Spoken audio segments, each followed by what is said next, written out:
Happy Friday, everybody. Welcome to the Deal Desk, where I make live seller calls on your leads. It doesn't matter if you're on the West Coast, the East Coast, doesn't matter where your lead is. You can go ahead and submit them. Head over to the reitoolbox.com, click submit your leads. And this doesn't cost anything. A lot of people actually learn a lot from this, whether you're a solopreneur or you have a team. All I ask is you click that like and subscribe button. That helps me out a lot. And then any leads, again, head over to the reitoolbox.com and submit them there. So it's Friday. This is episode 123. 123. Wow. I never thought that I would. I mean, that's basically what, 123 hours of me making live calls. So it's been a lot of fun. I think it's super educational, and, you guys can actually learn a lot from this, because these are live calls. I don't know what to expect. I don't know the situation, right? I read the notes, but sometimes I get yelled at, get accepted offers, get deals, overcome objections, all kinds of scenarios. So I'll do my best to reach these leads and, educate you on what I think my offer is, how I maneuver the conversations and coach you through, and let's see what we can do. All right. But what I wanted to do first is I got this creative finance lead under contract in Arizona. I want to play this for you so you can listen to what it was like. This lead was a PPC lead brought to you by Sign and Assign. I'm going to go ahead and put the link in the description of the video, but you can also go to the reitoolbox.com. It'll also be in there, and they provide really good quality leads, right? Something that is working for me really well right now is turning down the cold calling and SMS and turning up the PPC and PPL. These are leads that go to you and say, hey, I want to sell. The trick is you got to get to them as soon as you can, but I want to play this conversation for you so you can listen to what that sounded like, right? Because I think I asked this guy probably 3 times how much he wanted without him realizing. And the thing is that, a lot of people want a high price. What do you do with those sellers that want a high price, right? A cash offer may not work for everybody, but this guy we locked up, he has a 2.75 interest. Okay, so we got this at a 2.75 interest, 15-year balloon. The property's in good shape. It's vacant. But listening to this call so you can see what the conversation was like and the quality of these leads. I mean, I've had a really good experience with these homeowners. Let me put this over here real quick. See if I can pull this up. And I'm doing this nationwide. So this one was in Arizona. I got one. I got 2 last night, one in Michigan and one in Louisiana. One of the houses I got last night, I got it less for than what the vacant piece of land next to it sold for, right? So these are sellers that are they're just motivated, very motivated. So let me pull this up here.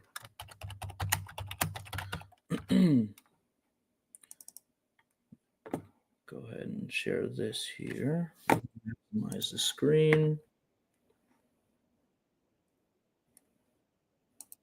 Pay close attention to when I ask him how much he wants. He wasn't happy with the cash offer. And most people will not be happy with the cash offer. But when they're not happy with the cash offer, it doesn't mean that they won't go for something else. Okay. All right, I'm having trouble. Give me one. Copy link. Right, there we go. Share sound. All right, cool. All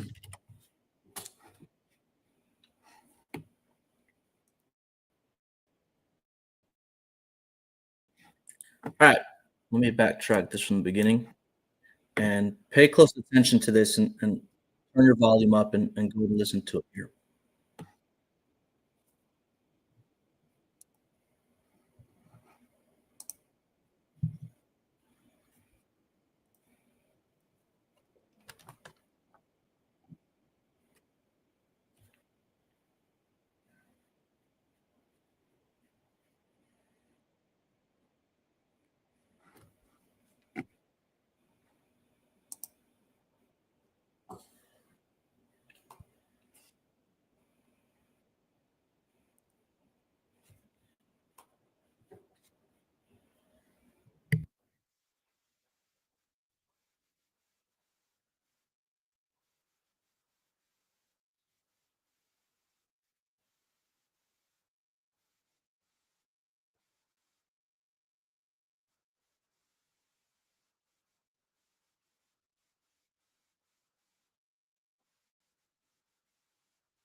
I put this property under contract.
All right, give me 1 second because I believe you guys on YouTube can't hear it. Give me 1 second. Let me see if I could just, and I'll edit this in the when I post a video so you can listen to it the whole thing. But let me just make sure this is set up correctly. Give me 1 second. Okay. Also share tab audio. All right. Let's see if this will work. Let me see.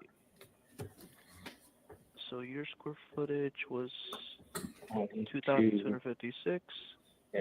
This one's 2,126. So we try not to go above or below 300 square feet. This one's about 100 square foot smaller, 125 square foot smaller. Yeah, it's a little tough. Before 465. Let me take a look at this one.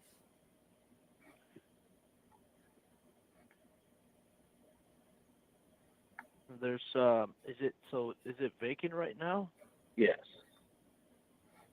Okay. How long has it been vacant for? Contractors took forever, so into March. Okay. All right, listed for a little bit over a month. Yeah.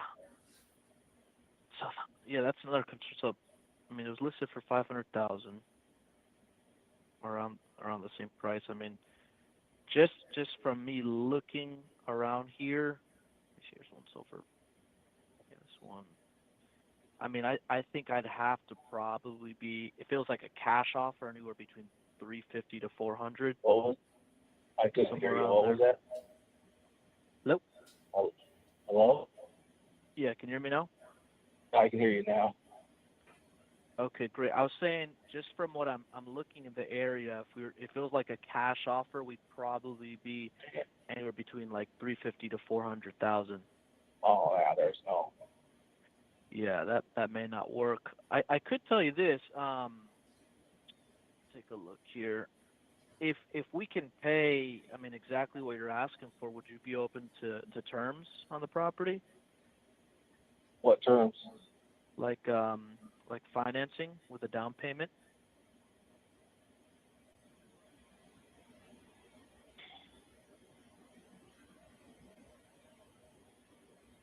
I have to ask the old lady on that one. Okay. Is it does it have a mortgage on it? Yeah, Okay. Do you know about how much is left on the mortgage? probably 130. Oh, okay. That's good.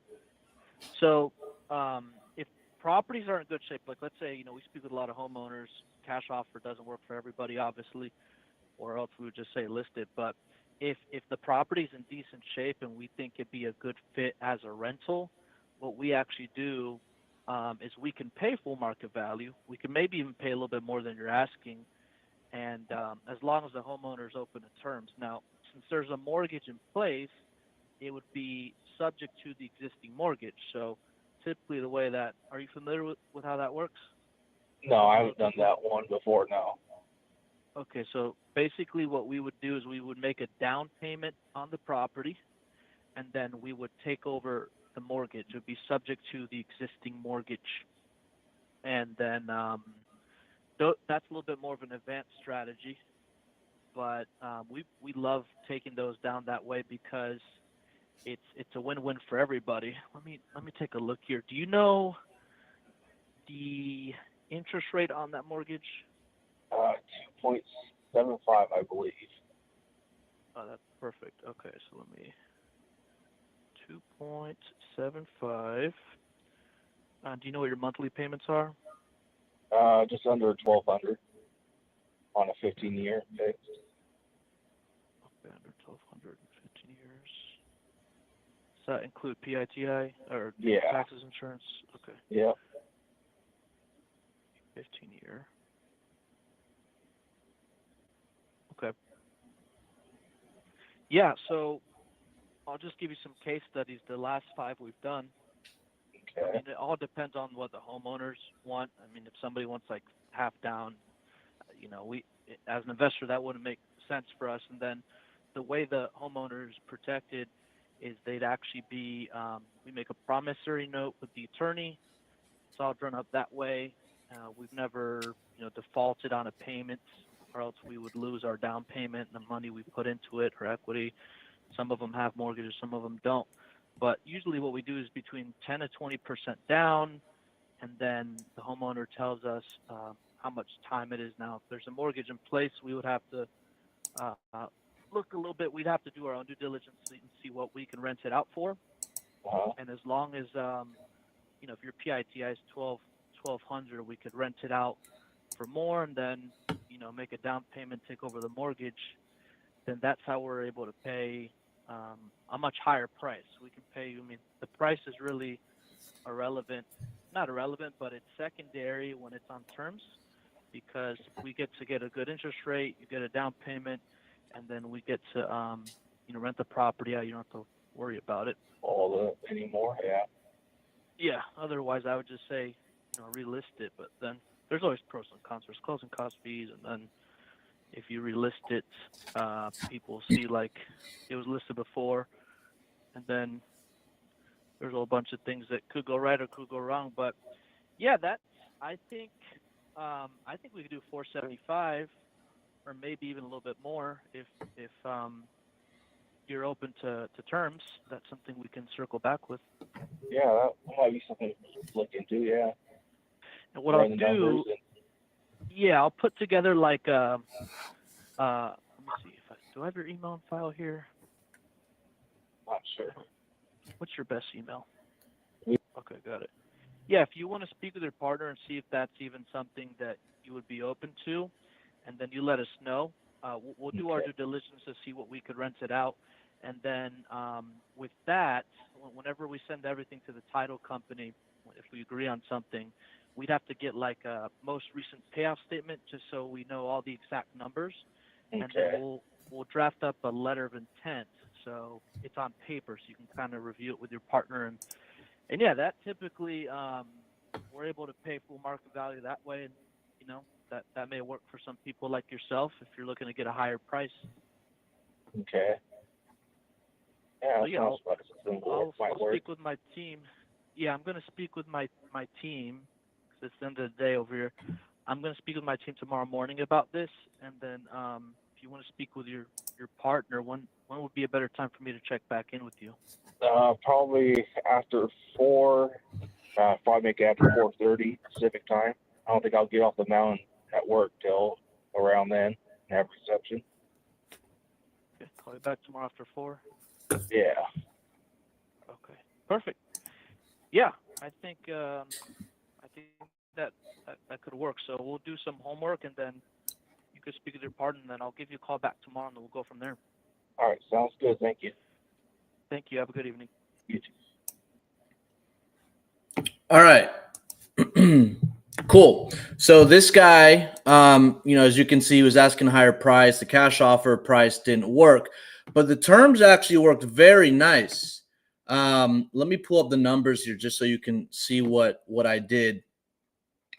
Because he wanted what we agreed to, $460 purchase price, cash at closing, $40,000. I think the ARV is anywhere between 5 to 550. Okay, so not only did we get the property at a good price at 460 with some equity, but it's only $40,000 at closing, right? The remaining balance on his loan was about $130,000. His PITI was about $1,200, and 2.75 interest rate, and the average rents are between $2,800 to $3,000. So that's not bad. And some of these kind of properties, if they're in a really good Airbnb area, they'll cash flow a lot more. So a few notes is don't ever be afraid to ask how much somebody wants several times, right? Because some people, they just don't want to give you the price up front. They just want to hear what you have to say. And you give them a range and see how they react, okay?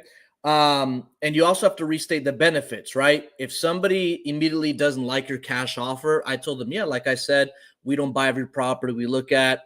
The cash offer may or may not make sense to you, but if we can pay your asking price, would you be open to terms? Well, what does that mean, right?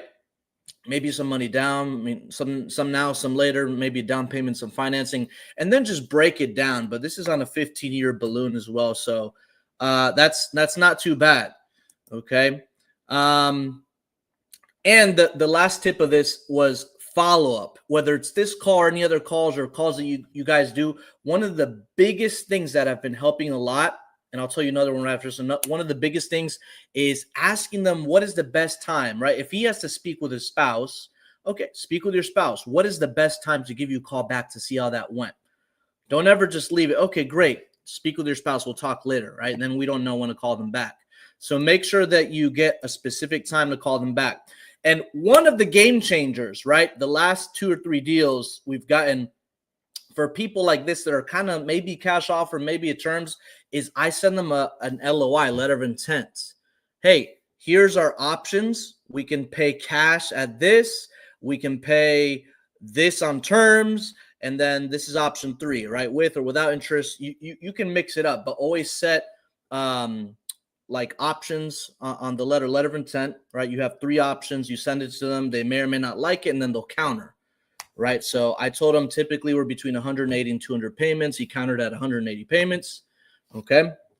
So, those kinds of deals, they're not like, one call close, but, it's a little bit back and forth, but they end up being good deals. I mean, 15-year balloon's not bad. All right, cool. So, and again, this lead came from a PPC, right? A PPC. So it's called Sign and Assign. It's brought to you by Sign and Assign. If you want to check them out, head over to the REIToolbox.com. Great company. I've had a lot of good deals, really good deals. All right, cool. So let's see what we have here in the leads that you guys submitted. I see somebody submitted one on Jordan Terrace, which I think we called this one a few times. They haven't answered, but that's okay. We'll try giving them a call again. And I think this is a new construction property. So we don't know why they want to sell, right? It looks great. Let's give them a call and see. Let's see this one. Excellent. I mean, retirement and him as partner need to sell, but don't really have a need for the property. All right.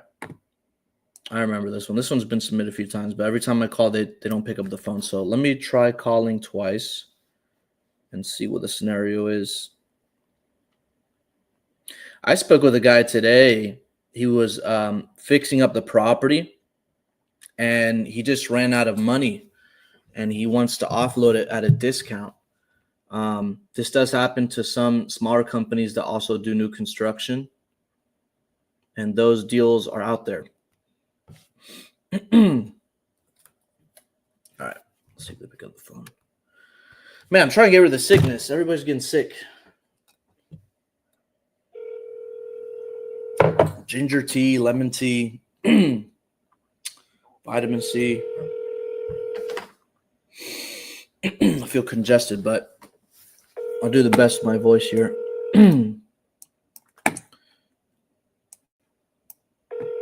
me run comps on this again.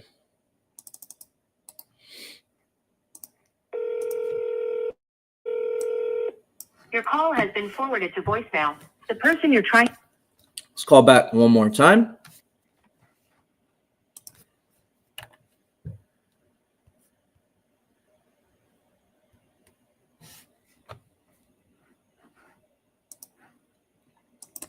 Oh, PropStream has AI in it. I'll make a video on that later. It's really cool, actually. It actually tells you what a good offer would be for the property.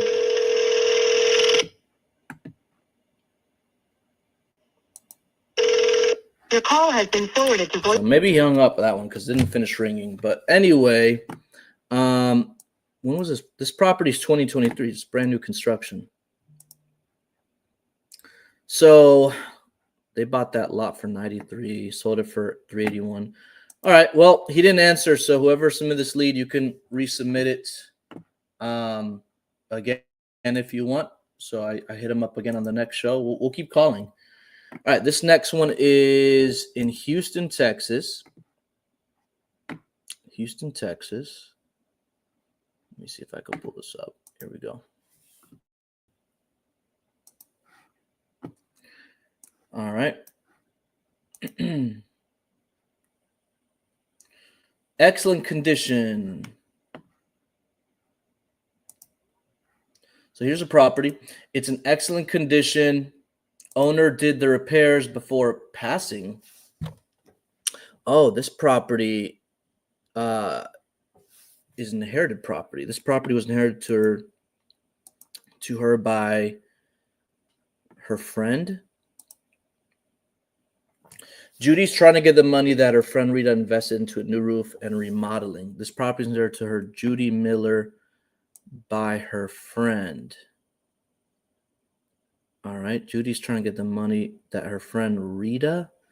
All right, so we got to find out who the executor of the estate is. These probate leads can get pretty messy, especially if there's like multiple people as the beneficiaries, and some people say, well, it's going through probate, we can't sell. You can't sell, you're right. What is this? What in the world?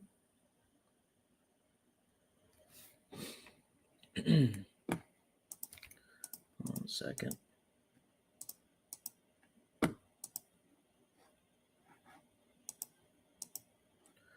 Let me pull this up here.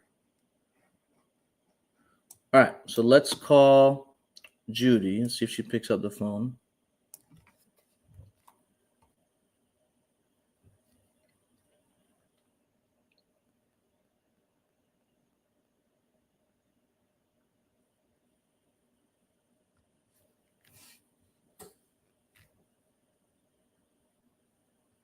Let me see what name comes up on the tax records. We also want to ask if probate's been completed or not.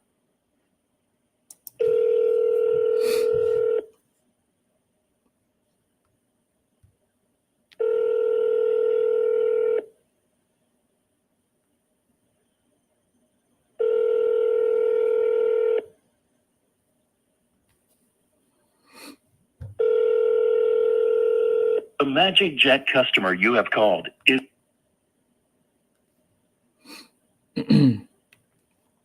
All right, let me call one more time. See if they pick up.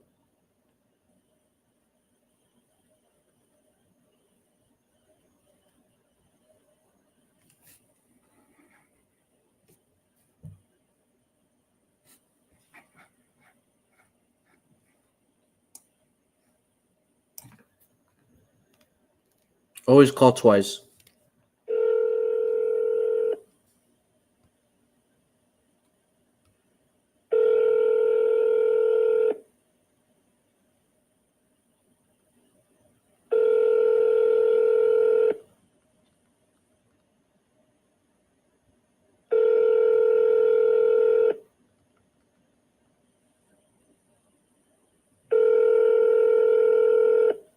The Magic Jet customer you have All right, called no is answer. unavailable. So let's see what they're asking. So they're asking $350,000 to $400,000. She's trying to get the money that her friend Rita invested into it. So it looks like her friend. So she inherited the property, but her friend put money into it. I don't know what kind of arrangement that is. Kind of strange. Let me take a look here. Let me just look at some quick comps here. Also, it depends, like, we want to get photos. Sometimes I'll ask homeowners for photos. They could take quick snapshots on their phone of the work they did. Let me see. Yeah, ARVs. I mean, the highest sold one 350, and they're asking what 350 to 400. So they're asking ARV. But this might be, this might be a good terms thing too. So, anyways, they didn't pick up. We're going to move on to the next one.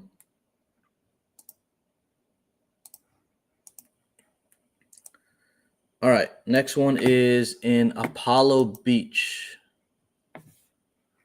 Apollo Beach. Let me pull this up here.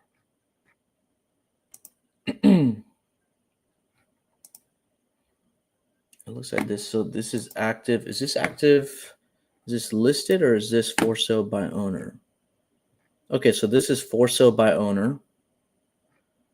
All right.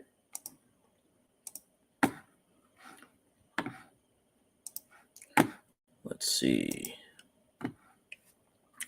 All right. Some exterior work. Let me see. Replacement electrical. Replace interior, replace doors and trim, replacing floor and condition, replace cabinetry, countertops, appliances, light landscaping. Listed for $290. Owner states that $275 lowest. Reason for selling: absentee owner, tenant leases up on December 11th. If no buyer will rent again. Okay. So absentee, I guess they live out of state then, huh? A lot of people want to sell that live out of state. They don't want to, it's a little bit more difficult to manage a property if they self-manage. Let's give them a call. Who we got here? Ron or Dan or Roxanne. Okay. Let's give them a call.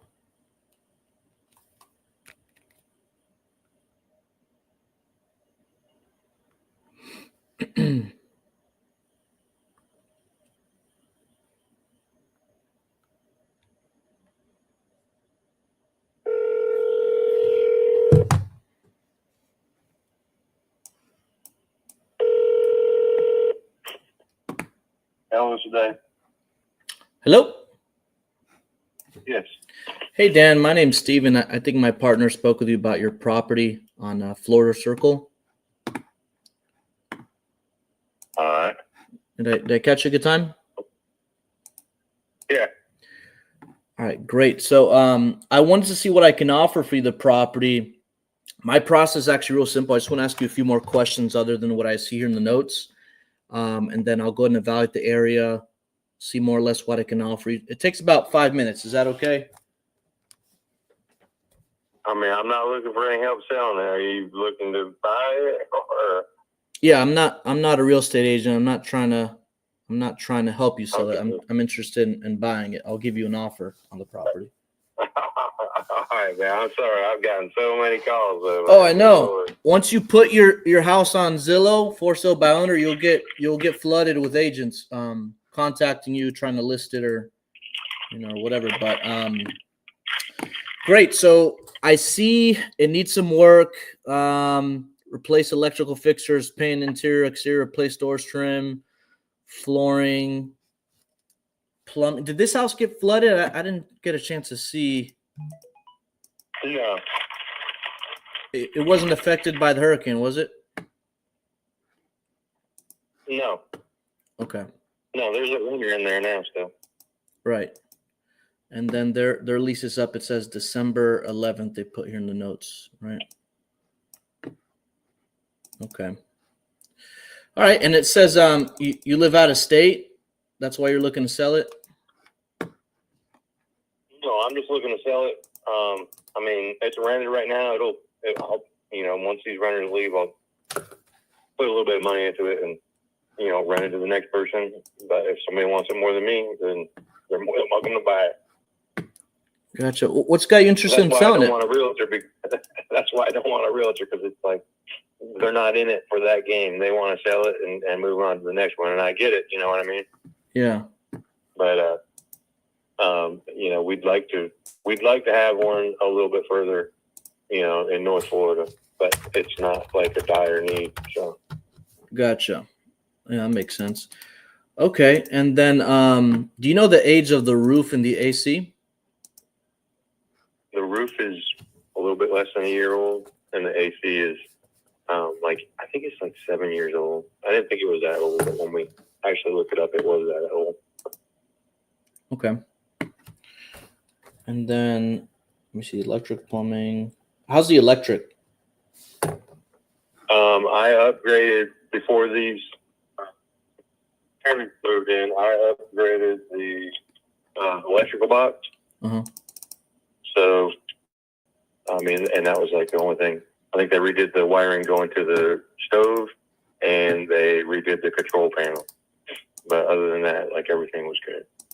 They did that and the roof at about the same time. All right, cool. And what's it currently being rented at? What kind of rent you getting for it? It is at $2,000 right now, but I use it for parking. So Use it. You rent it for parking as well? Hello? Hello? It says he's still here. Hello? oh my bad, Oh. I lost you there. Yeah. What was I said it was at $2,000 a month, and it's because I use it for like overflow parking over there. Overflow So it parking. could probably be like, yeah. I got a landscaping business, so I get like trucks and trailers and stuff that need to get parked, and I can't fit them where I'm at, so I park them down. Like I got a driveway on one whole side of the house, and like that's my driveway. They get everything else. Okay. So I saw this. Was this listed last year? Yeah.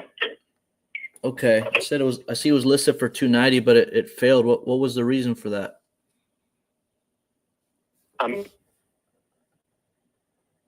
Hello? Hello? He's still not. I think he's having issues with his phone. Sounds like he was in his car. Sometimes it connects to Bluetooth. Hello, can you hear me? I'll just mute him here for a second. So it says it's a failed listing. I want to ask about that because he's asking 290. It is. Hey, can you hear me? Yeah. I'm great. Hello? You there? Yeah, I'm here. I'm trying to get work done too at the same time. No Let problem. me know if y'all are interested in it. Let me know. Yeah, I was asking. So this was listed last year at 290, and it failed after a while. What happened with that? We just got somebody moved in there, so we took it down, so we didn't have people like in and out. Got it. Okay. All right. Let me take a look here real quick. So let me see here. So you're looking to get 290. What kind of time frame, more or less, are you looking to sell the property? I mean, it's gonna more than likely if it doesn't sell by January 1st, then somebody else will probably be in there. To be honest with you, Okay. that's probably going to be the deadline. Got it. And then once we get somebody else in there, I'll probably take it down, and probably next year about the same time when somebody's moving out, and I'll throw it up for sale and see if somebody wants it a little bit more. Sure. That's why the realtors don't work out that way. Of course, yeah. That's not going to work for them. Let me ask you this: if because obviously we're an investment company, we're not always the best fit. I didn't want to waste your time, but if we were to pay cash and cover the closing costs and all that, what do you think would be the best price you can do for something like this? I mean, my closing costs are minimum. It's probably, title fee probably be like $1,500 or something. I don't know anything on the house, so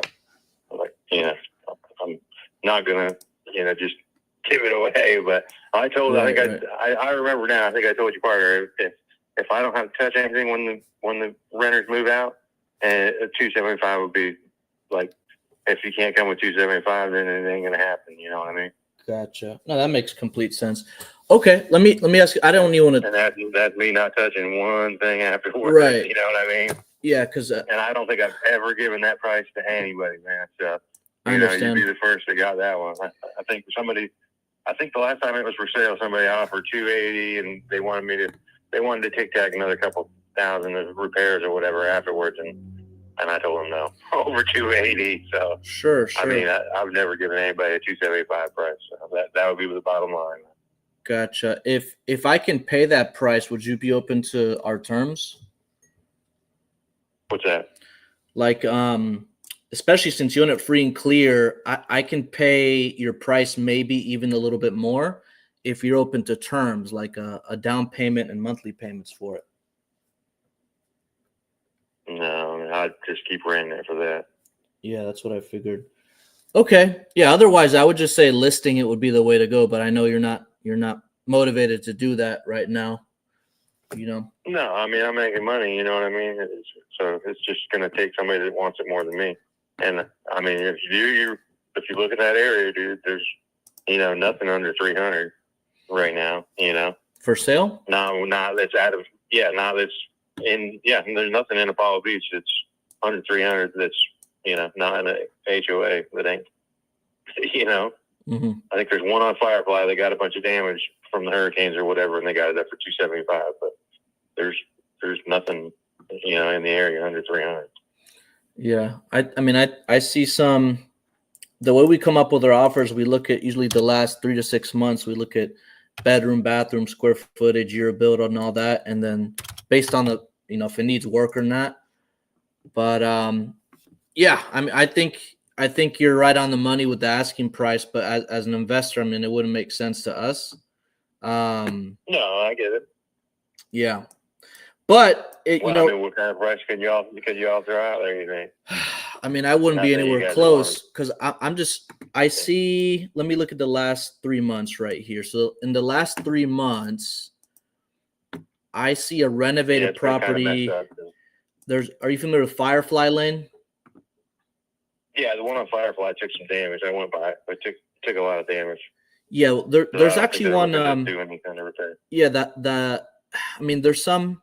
The one on Firefly Lane, 539 Firefly Lane. This one was fully renovated, so for $340. But the ones in as-is condition, I see Flame Tree, Red Mangrove Lane. These are selling. Yeah. There's one right up the road from me that sold to a couple. Man, it was within 3 months. It should be on Florida Circle South. Maybe like 5 houses up on the other side of the road. It's the exact same house plan. Yeah. And I think that was one that went for like 330, 340. And dude, 7 houses up the road, he got flooded after paying top to up. Yeah. I think that's right. That's what they're worth, give or take, renovated. But like, man, we'd probably be closer to that 200,000 if I'm an investor, but that wouldn't make sense for you. But yeah, no, I wouldn't do that. I could probably pay closer to 300,000 if you're open to terms, but that's not something you're looking to do right now, right? No, I mean, as long as rent's high, man, I'm kind of cool renting it, and I use it for parking anyway. So. That makes sense. Well, if anything changes, feel free to contact back, and I'll have my partner follow up in the near future. I appreciate your time. I mean, appreciate it. Thanks. Bye. So he's not motivated. He's asking 290. I mean, he's basically asking, it's too close to ARV, it's just way too close. And he's not open in terms. Notice he says, well, if it doesn't sell, I'm just going to keep renting it, right? So people like that, some people may be serious about selling, but it doesn't mean that they're motivated to sell quickly. So that's not really somebody that I would spend too much time speaking with. And most of the people you speak with are going to be similar to this guy, right? You can't create, never try and create a deal out of somebody that's not motivated or try to push them. I wasn't pushing him. I was just asking him questions. Cash offer wouldn't make sense. And I told him we'd have to be closer to 200,000.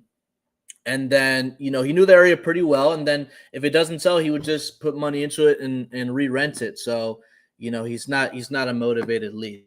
But that doesn't mean that, he wants to sell for a reason, right? So follow up with him in 30 days and see what happens. I don't think he'll sell at that price. I think he'll sell a little bit lower. 275 is not a good price. That's why all the agents are hitting him up. And these sellers, when they put it for sale by owner, they get bombarded with calls from real estate agents, and that's completely normal. If you guys have any questions, drop them in the chat. Let's see. We got some right here. Depending on the seller's asking price, motivation, time frame, and property condition, what are some scenarios you won't use low cash comps? So I always try and use an anchor price. Sometimes there's not an anchor price low enough to justify your range, right? So this is just what's been working for me, right? If I see enough low comps that sold at a low price, I will say, hey, are you familiar with this street, ABC Street, this property, 123 ABC Street sold for 50,000, right? If there's not that many, I just go straight into my own range, right? Or I tell them I'll have to be closer to this number without giving an actual address, right? Because you don't want to lie to people. You want to give them facts, right? So I will always try to use low comps.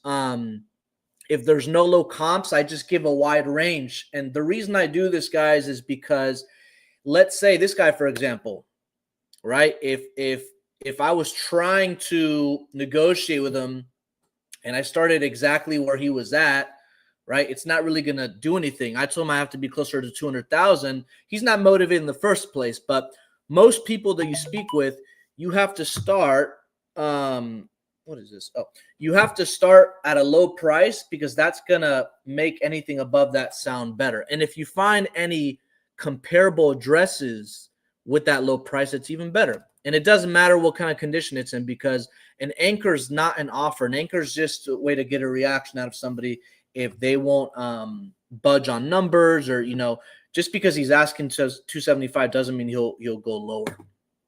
Okay, so I will always use low cash comps to start.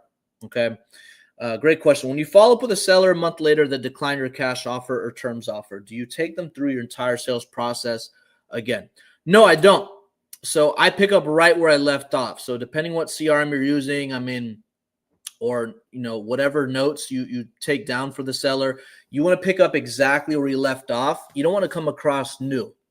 All right. You want to remind the person, hey, I spoke with you. Hopefully things are going good. Just wanted to check in. I noticed this property still hasn't sold. Are you still actively looking, to sell? You'll get calls back. I got a call back from somebody that, I said no to, and I posted this on Instagram too, right? I told them, go ahead and take that offer. It's too high. I don't know how they're going to make money. Guess what? The contract fell through. They asked me if I'm still interested.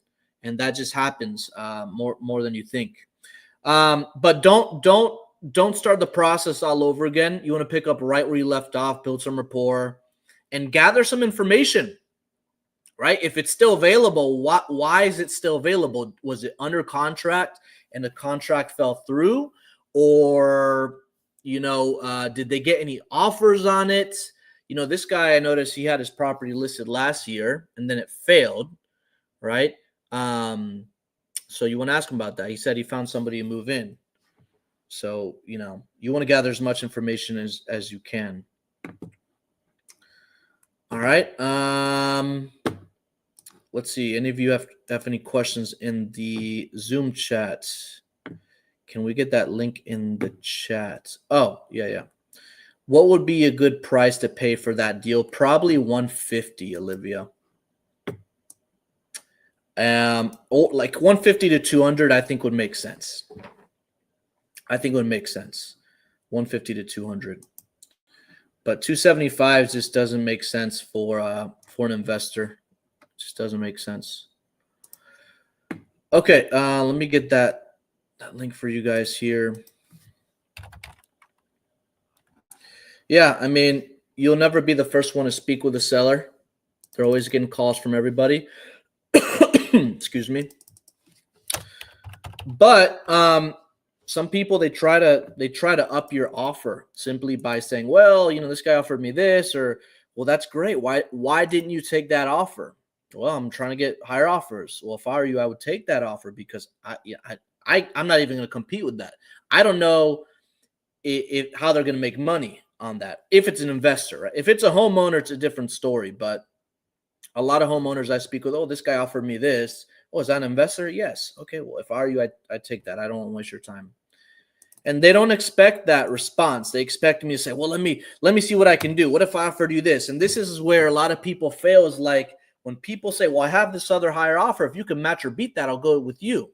They may have done that with the previous person and the previous person. So, stick to your guns. And hey, this is where we're at. We can't go anything above that. If you get an offer above that, go with them, right? I don't want to waste your time or my time. Let me see. I sent you a lead to your IG Messenger last week, Steve. Hope if you send a lead to my IG, it's probably lost. That's why you have to submit them on the spreadsheet. There's a lot of messages that go into requests, or I missed them. That's not the best place to send me an address. I may or may not see it. I'd have to dig in there. So please go on the RI Toolbox, submit the lead there. How do you make an offer on commercial property and land? Very good question. So commercial property, it's not like a 7-minute offer. There's a few questions you have to ask. The type of property is, the rent rolls that, the last 12 months, the net operating income. It's really based off of income, cap rate, all that stuff. And every property is different, right? So those are not one size fits all. But you want to gather as much information from the owner of the property, right? If it's a multifamily, hey, what's the unit mix, right? How many bedrooms and bathrooms in each unit? How long have the tenants been there? Do you have the last 12 months? Typically with commercial properties, you want to ask for the offering memorandum, and that's what has all the information in there. So those take a little bit longer to evaluate, but they can be good deals if numbers make sense. When it comes to land, it depends what kind of land it is. If it's residential land, what I like to do is I look at the zoning. What builders care about is the zoning and dimensions, obviously lot size. And I actually closed on one today in Tampa. Really good deal. I'll be doing a case study. Can't wait to share that with you guys. But we closed on one today in Tampa, and this is exactly what I did, right? You guys get a sneak peek. And it has a house on it, right? I look at the zoning, the lot dimensions, and then I want to see what new construction and or lots are selling for, right? So they were selling for X amount. I just want to be lower than that, much lower than that, okay? And then I contact that builder. If it's their agent, I contact that agent, and that's what I do. I look at zoning, lot size, and then it's much easier to run comps on those, right? There's a lot of builders right now, active. All right. What else we got? Hey, I'm looking for my first rental. Where's the best place to look? Florida's great. Tampa's great. There's a lot of things. I mean, I don't know exactly. You're looking for single family, multifamily. It depends what your goals are. You could also buy, distressed property and burr it. So you buy it, renovate it, rent it, refinance, and repeat. And for those of you that are looking to get into real estate and you go straight into rentals and you think you're going to make all this money, you want to increase your active income before you start getting rentals. Rentals is like a long-term play. There's great tax incentives for it, but it all depends on your goals. But Florida market's hot right now too. There's also, Section 8 is another thing you could look at. It depends what your goals are and what kind of return you're looking to get on your investment. If we get someone who is interested in selling on the phone, should we make the offer right then and there or call back if you're starting out? Great question, Jolie.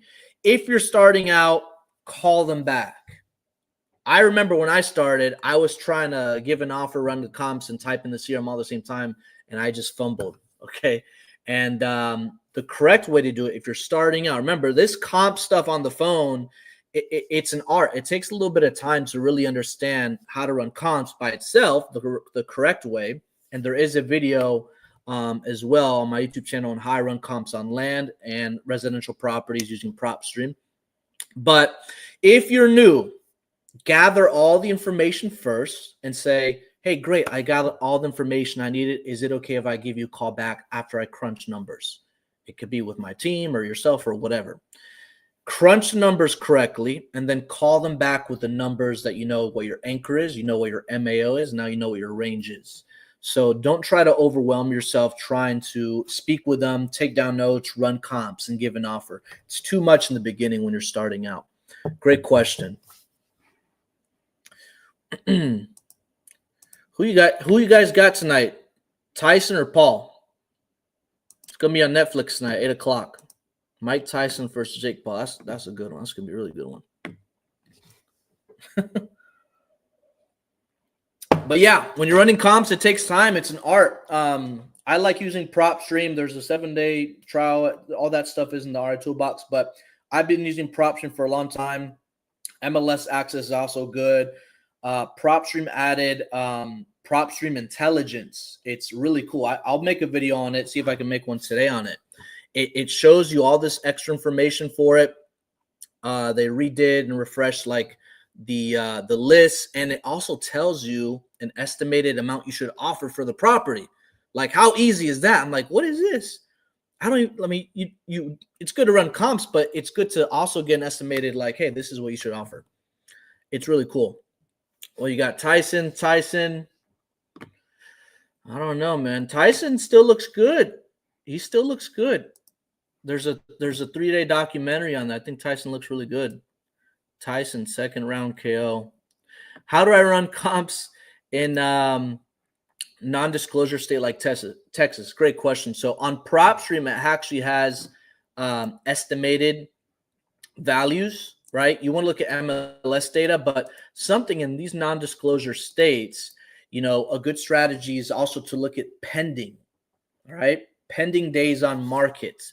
If, let's say, a property is for sale 300,000 and it's pending, okay, and it's been on the market for 90 days, they probably didn't get close to that price. Now, if it's been pending for like 14 days, they probably got close to that price. But I look at active, I look at pending, and then you could look at solds. It'll give you an estimated amount. So PropStream is a good tool for that. That's what I use. Yeah, the updates are definitely amazing. Definitely, it's really cool. I've been using PropStream for a long time, and it's helped me out, right? It's helped me out a lot. But all right, guys, go crush it. Have a great weekend. All right, go make some calls, go close some deals, and I will see you guys next time. Take care.